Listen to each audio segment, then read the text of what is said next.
I'm Rick Harsch, and I'm a writer, and this is a master class in writing fiction. You can skip this class in 3 days, or this ad. This is basically just an ad for a longer class. But today we're going to be talking about the sensitive issue of writing about race, or white people writing about black people. And here's principle number one. If you're one of those people who says, I don't see color, I'm not racist at all, don't write about black people. However, if you don't do that, and you do understand that the primary problem with race in the United States is historic, and that the history has reached the present day, that fundamental, what they call systematic racism, has always existed and still exists, and you understand that it's an economic problem foremost at this point, then because, if blacks in the United States made as much money as whites, if they had the exact same figures in terms of like the percentage of blacks, 13% or so, if there were 13% black professors, 13% black doctors, 13% black auto workers, there probably wouldn't be the same problems. The problem is that racism leads to suppression, and it's an economically, most important, it's an economically suppressive factor. Probably, like if you want to, but if you're saying now, but what about cops shooting blacks? Well, if your suburban neighborhoods were 13% black, your ghettos were non-existent because you have an equal society, then you wouldn't even have ghettos. You'd have a lot more intermixed neighborhoods. You'd have 13% black police. You'd have, less crime because you'd have a fair economic system. Well, you'd be fine, probably. I would hope. But we have to understand, we white folk, that we, having been fundamentally raised in a racist society, it's almost impossible to root it out 100%. So, but you got to start with understanding the problem. And if you understand that because blacks are noticeably black, for the most part, some people pass, yes, but are on a completely different level from, let's say, immigrant Poles. Now, the problem is with blacks is you can pick them out. You can say, "Oh, that's black. He's black. She's black." But Poles, no. Poles come into the country and they pass as white. Same with Italians. Same with every other group. And so the white people, they can become absorbed in society, and at this point we might even have an Italian president one day. Anyway, we might even have a black president. Oh, we did, yeah. And did you notice that he was just like white presidents? He was a moderate Democrat who bombed people with drones. That's a U.S. president, So anyway, the point is this. You can write about black people if you're honest about your racial views. Now, me, I was lucky in terms of race. Look at my Cubs hat. Chicago suburban kid living in a white suburb. Most of the suburbs were white. And mine, we had a black kid move there, I think when I was in 6th grade, and again and then they left. His family left, and then when I was in 7th grade, there was another. So we were so white. We remember the one black. So basically, I'm a white guy raised in a white neighborhood, and you'd see black people when you'd go into Chicago, like going to the ball games, and then you'd see Ernie Banks, Billy Williams, Ron Santo was white, but we didn't care. But what made me lucky was Muhammad Ali. I was in love with Muhammad Ali, and I was too young to really understand the whole Vietnam thing, but I saw it. I was about 8 years old, I think, when he was in trouble with the government, when he stopped boxing and said, I ain't got nothing against them Viet Cong, which was, that guy had like this raw intelligence, and a lot of talk about his charisma, but the raw intelligence of that guy, he was just dead on. Anyway, so I became aware of racial issues, and then I was a sports fan when I was a kid. Especially, I'd read lots of sports books. I read about Connie Hawkins growing up in the Bed-Stuy neighborhood of Brooklyn, and so I was very aware of racial issues, and I hated it, because when you're a kid, you still can be fair, and so I was always fair, but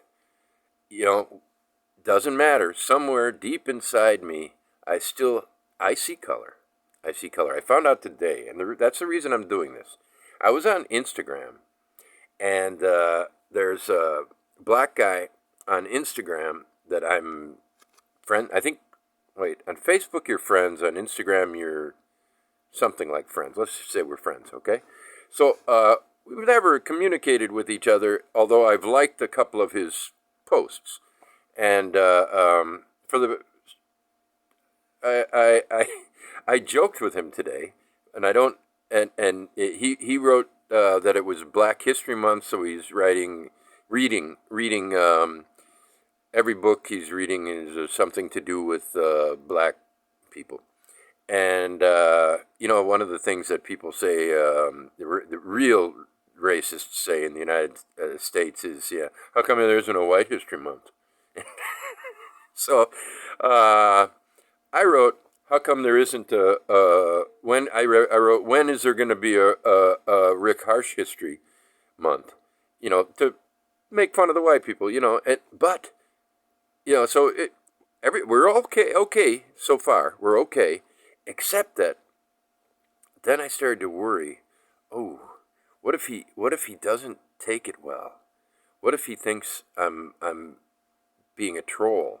I mean, so I would not think that if it was a white person, and I made just a pretty common type of joke. That's a common joke. It just happens to include a bit of racism, and I would assume, a white person, I would assume my jokes, they'll either think they're stupid or something, but they'll never be offensive. But I worried about offending him. Why?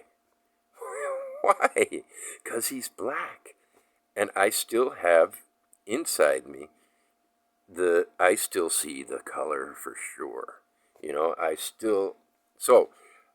But I can write about black people because fundamentally I'm not racist in the most important fashion. Okay? I'm very much in support of the Black Lives Matter movement, but mostly I'm in I want reparations, and I want a fundamental recognition that the black people have been economically suppressed since slavery, and in the North as well as the South, Anyway, so who have I written about in my career as a writer? Well, another problem is people say, write about what you know, your own experience. Never true, never true. Write about whatever the fuck you want. But tendency is there at times to write about things that you have gone through. And I've written about La Crosse, Wisconsin, and I have a black character who I gave him a name, but I also gave him a nickname because I like to give nicknames in honor of Roberto Arlt, who did. So I have the black undercover cop in the White City. His name is Torgerson, because there's a lot of Nordic people in that area. And he's based on a real character, a cop, a black undercover cop in La Crosse, Wisconsin. Everybody that I knew who he was. He was a real asshole. He and his partner were just two fucking assholes. And, and so I was a waiter for a while, and those fuckers would tip like 30 cents, and, they were supposed to get free drinks. They didn't like me because I would never give them the free drinks. Cops shouldn't get free drinks. Fuck them. They let them pay. They got a good job, good salary. Let them pay for their fucking cheap diner food. So Torgerson was based on a real character. And another time, I had a list in my book, Voices After Evelyn, of all the people of interest that the cops interrogated in the case of the missing person, Evelyn, in that book. And one was taken right out of the newspaper, Negro Drifter. You can just imagine. This is in the 1950s, early 50s. And you got, I don't know, a Negro Drifter implies someone moving through. So you got a black guy in the 1950s Wisconsin, which was nearly pure white, except for Madison and Milwaukee. And this is on the western side of the state. So, cops see a black person, and, I can tell you from my own experience, my wife is black Indian. She's from India, but she's dark.